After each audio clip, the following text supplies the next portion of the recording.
Welcome to this walkthrough guide on how to use Boolean terms in Excel.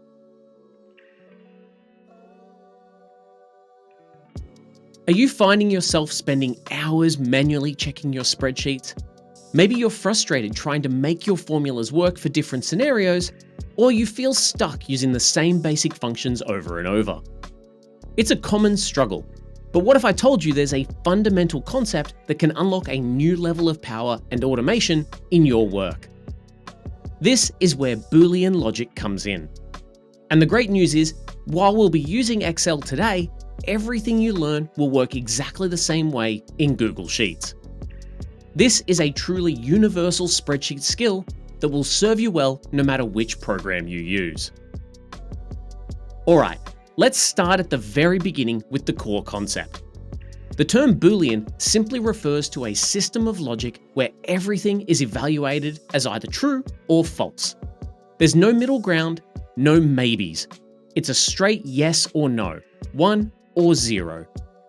In Microsoft Excel, this is represented by the special reserved words true and false. Let's see this in a practical sense on our sheet here. As you can see, I have two cells already filled out, A1 and B1, both containing the word hello. Now, we want to ask Excel if these two cells are the same. To do that, I'll simply move to the empty cell next to them, C1. Now, all formulas start with an equal sign, so I'll type in equals. This tells Excel that we're about to ask it to calculate something. Next, I'll click on cell A1. You can see that Excel adds the cell reference to my formula. But then I'll type another equal sign. Now this second one though, isn't for starting another formula, it's the logical operator for our comparison. We're basically asking, is this thing on the left equal to this thing on the right? Finally, I'll click on cell B1. So our completed formula is equals A1 equals B1. Now watch what happens when I press enter. Excel returns the value true. It has evaluated our question and confirmed that yes, the content of cell A1 is equal to the content of cell B1. But what's really powerful is that this is a live formula. So to show you, I'll change the data. I'll go back into cell B1 and I'm going to change the word hello to goodbye. As soon as I press enter, take a look at cell C1. It immediately updated to say false. Our formula is constantly watching the cells it references and reevaluating the logic. This is the fundamental building block for creating interactive and responsive spreadsheets. So I hear you ask, why is this even important? Well, because this true or false result is a signal that Excel can understand and act upon, which we'll see later on when we use the if function. Now let's take a look at a couple of quick real-world scenarios. Here I have my sales figure of $1,500 in cell A2 and our monthly target also $1,500 in cell B2. We want to know if we've met or exceeded our target. The formula for that would be this. That is A2 greater than or equal to B2? And Excel correctly returns true.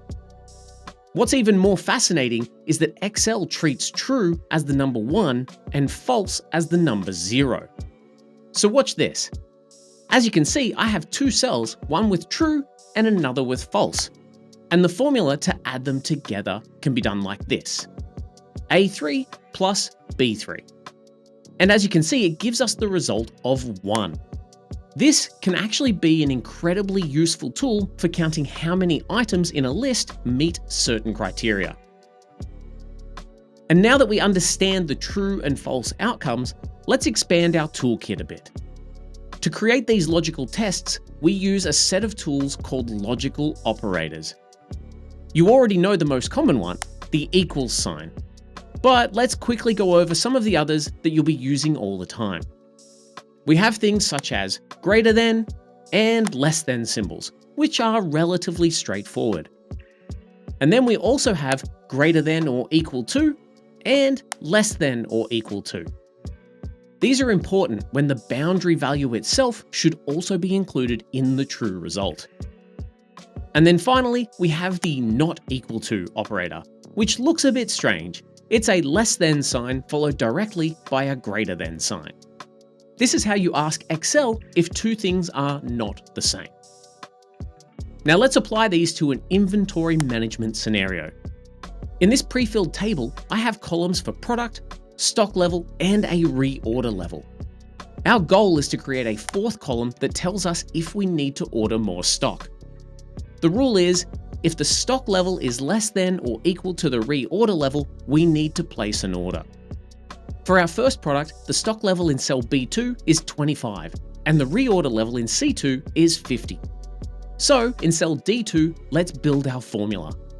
I'll type equals, click on the stock level in B2, then type the less than or equal to operator, and finally click on the reorder level in C2. Our formula is asking the question, is 25 less than or equal to 50? When we press enter, of course the answer is true. Now let's try the not equal to operator. What if we want to flag all products that are not our generic house brand? In our product column, our first entry in A2 is brand X. So in cell E2, I'll type the formula equals A2 is not equal to generic. Notice that when we are checking against a specific piece of text, we must enclose that in double quotation marks. I'll press enter, and it returns true because brand X is indeed not equal to generic. If the value in A2 was generic, the formula would instantly flip to false. These operators are the absolute workhorses of Excel logic. You'll use them for all sorts of real-world scenarios. Checking if a project is overdue by comparing the due date to today's date using the greater than operator. Determining if a student has passed an exam by checking if their score is greater than or equal to 50. Flagging a change in a customer's details by using the not equal to operator to see if the new entry is different to the old one. Now, simple comparisons are great, but the real world is often far more complex. You usually need to check if multiple conditions are met simultaneously. For instance, a person might only qualify for a loan if they have a good credit score and a stable income. For these situations, we need logical functions, and we'll start with one of the most common ones, the AND function. What this function does is simple yet powerful. It takes a series of logical tests and returns true only if every single one of those tests is true. If even one test fails and returns false, then the entire AND function will return false. It's strict, and it's for when everything must be just right. Let's look at this employee training table. To be considered fully onboarded, an employee must have completed their induction and passed their probation. We have yes or no in columns B and C to track this. In column D, let's build our formula. I'll start by typing equals and then an open bracket. You can see Excel gives us a little prompt, logical 1, logical 2, and so on. Each logical is just a test that results in true or false. Our first test is to see if the induction is complete. So I'll click on cell B2 and type equals yes. This is our logical 1. Now don't forget the double quotes around yes because it's text. Then I'll type a comma, which tells Excel that we're moving on to the next condition. Our second test, logical 2, is to see if the probation has been passed also. So I'll click on cell C2 and type equals yes. Now I'll close the bracket to finish the function. So our full formula is equals and B2 equals yes, C2 equals yes. Let's press enter. And for our first employee who has yes in both columns, the result is true. And now for a little bit of the magic of Excel, I'll click on the cell with our formula, move my cursor to the little square in the bottom right corner, that's our fill handle, and double click. This automatically copies the formula down for all of our employees. Notice that the second employee returns false. Why is that? Let's take a quick look. Their induction is yes, so that first test result is true. But their probation is no, so the second test is false. Because the AND function requires all conditions to be true, that single false result makes the entire output false. This means our function is working perfectly. So the AND function though is quite strict, right? It demands perfection. But sometimes you need a little bit more flexibility. What if you're happy if just one of several conditions is met? For that, we can use the OR function. What this feature does is act as the lenient counterpart to AND. The OR function also takes a series of logical tests, but it will return true if any one of those tests is true. It doesn't matter if it's the first, the second, or the last. The only way to get a false from an OR function is if every single condition that you test is false. Let's apply this to a sales bonus scenario.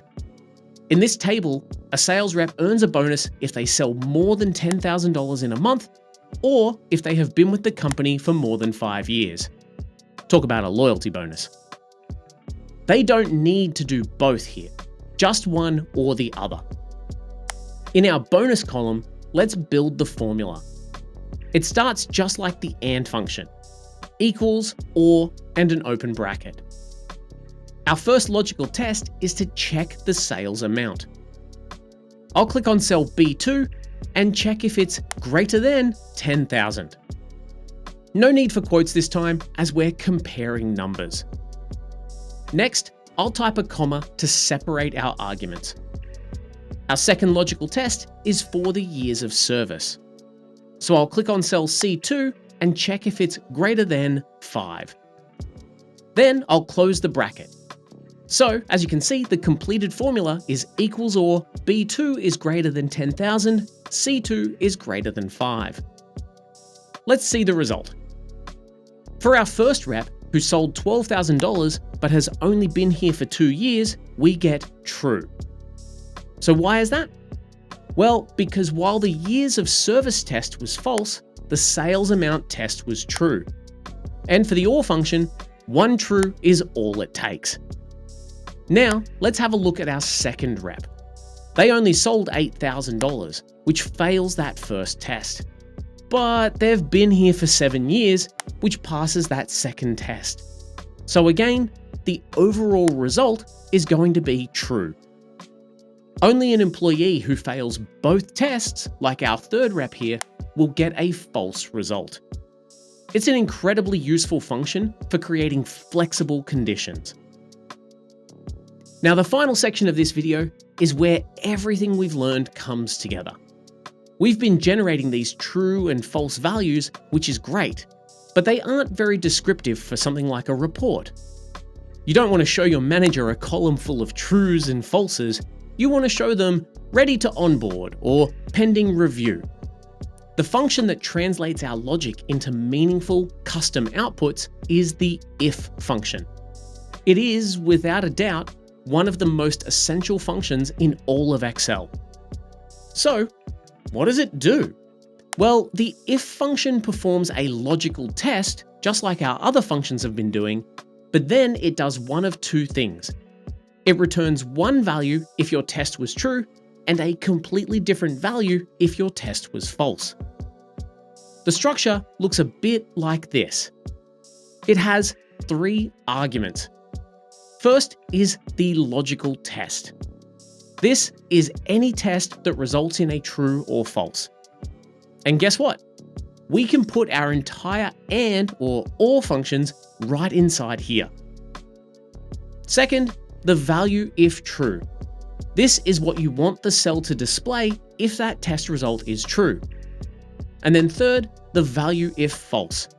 This is your fallback option, what the cell displays if the test is false. So let's go back to our employee onboarding table here. Instead of the column just saying true or false, we want it to say ready or pending.